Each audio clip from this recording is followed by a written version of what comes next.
Pada zaman dahulu, di kerajaan Sriwijaya, ada seorang putri yang bernama Siti Fatimah. Siti Fatimah adalah seorang putri yang cantik dan baik hati, sehingga banyak pemuda-pemuda tampan dari berbagai penjuru Nusantara datang ke kerajaan Sriwijaya dengan tujuan untuk meminangnya.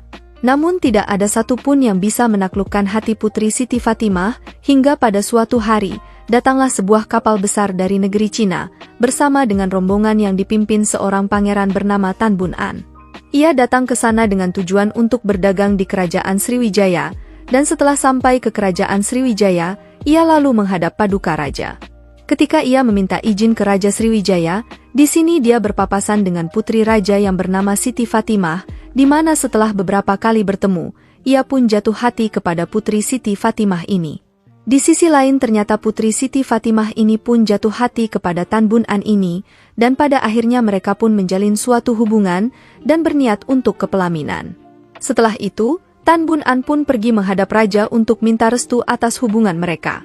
Setelah bertemu dengan sang raja, Tan Bun An pun menyampaikan maksud dan tujuan kedatangannya itu, di mana dia ingin meminang putri Siti Fatimah. Di sini Raja Sriwijaya sempat berpikir sejenak, di mana ketika ia tahu bahwa Tan Bun An adalah putra mahkota dari sebuah kerajaan besar di negeri Cina, sang raja pun tidak keberatan kalau putrinya menikah dengan pemuda itu. Namun di sini sang raja kemudian memberikan sebuah syarat kepada Tan Bun An apabila dia ingin menikahi putrinya itu, dan syarat yang harus Tan Bun An penuhi adalah, dia harus menyediakan 7 guci berisi emas.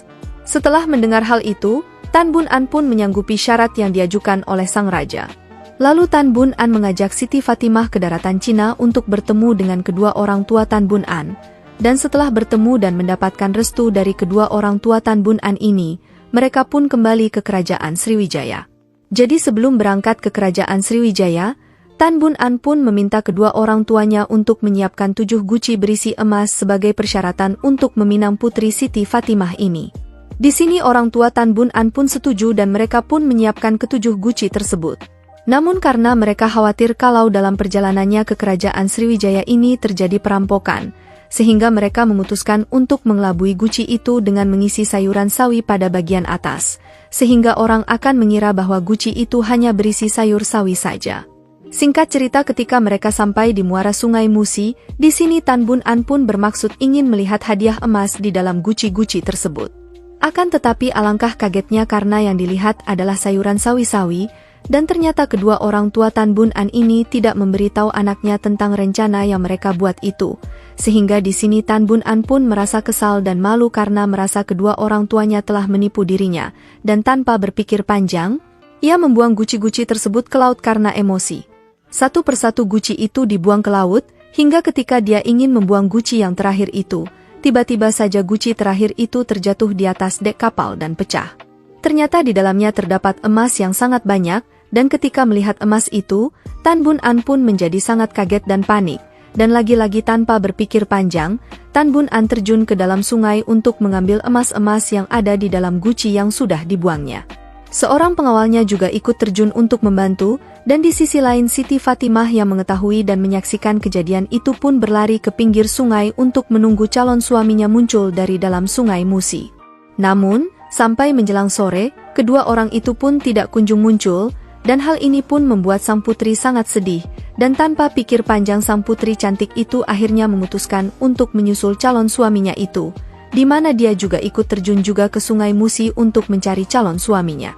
Sebelum melompat ke Sungai Musi itu, putri berpesan kepada dayang-dayangnya yang ada di sana, di mana dia mengatakan bahwa jika nanti mereka melihat ada timbunan tanah muncul di permukaan Sungai Musi ini, berarti itu adalah kuburannya, dan setelah mengatakan hal itu, putri Siti Fatimah lalu menerjunkan dirinya ke dalam sungai tersebut. Tidak lama setelah itu, ternyata tidak ada seorang pun yang kembali ke permukaan, dan beberapa hari kemudian, di tepi Sungai Musi muncullah timbunan tanah menyerupai sebuah gundukan, yang semakin hari, gundukan tanah tersebut semakin lebar, hingga menjadi sebuah pulau. Masyarakat setempat kemudian menamai pulau tersebut dengan sebutan Pulau Kemarau yang artinya kemarau. Nama itu dipilih karena kondisi pulau tersebut yang tidak pernah tergenang sedikit pun meskipun ketinggian air di Sungai Musi sedang meningkat. Di pulau tersebut terdapat sebuah gundukan tanah yang agak besar, dan gundukan tanah yang besar itu diakini sebagai makam putri Siti Fatimah.